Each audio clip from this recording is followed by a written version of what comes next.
Welcome to Module 2, Section 5 of your California Contractor License Exam Prep course. You've learned how to choose the right business structure, properly complete the CSLB application, document your experience, and select a qualifier. But even with all that knowledge, many applicants still face delays, rejections, or additional review from CSLB because of avoidable errors. In this lesson, we're going to focus on the most common mistakes applicants make when applying for their California contractor license and how you can avoid them. By understanding these pitfalls, you can save time, money, and frustration, keeping your application on track toward approval and exam scheduling. The first major mistake is providing incomplete or inaccurate information on your application.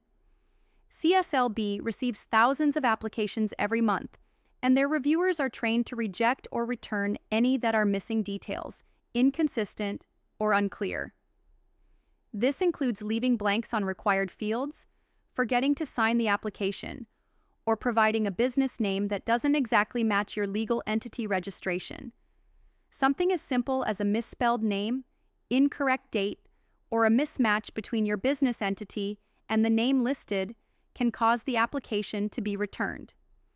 To avoid this, double-check every section of the application, ensure all signatures are present, and confirm that names, addresses, and entity details exactly match your records on file with the Secretary of State or county. Another common mistake involves the Certification of Work Experience form.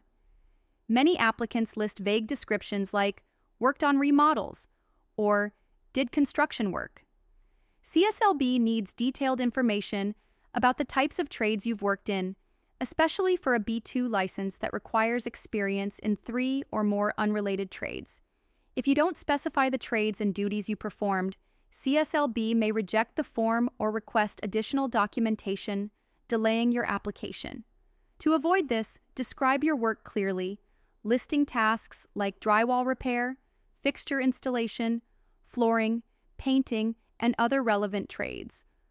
Always make sure your certifier has first-hand knowledge of your work and is prepared to verify it if contacted.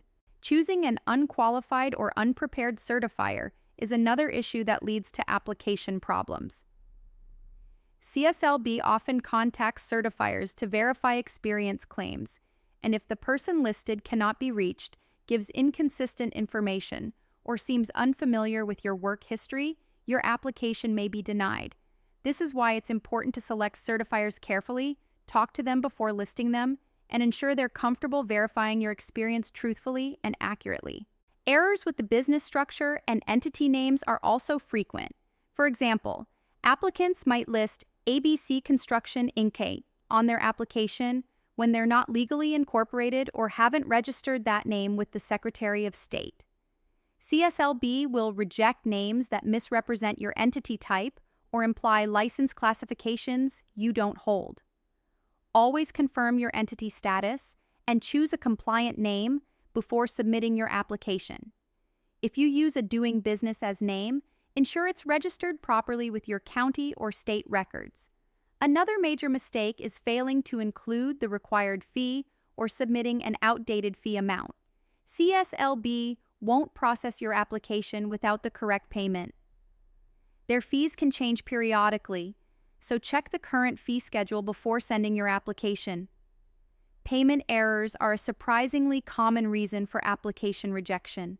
Fingerprints and background checks are also frequent sources of delays. Many applicants wait too long to complete live scan fingerprinting after receiving their acknowledgement letter. CSLB cannot move forward with exam scheduling until this step is completed, and any criminal background issues that surface must be addressed.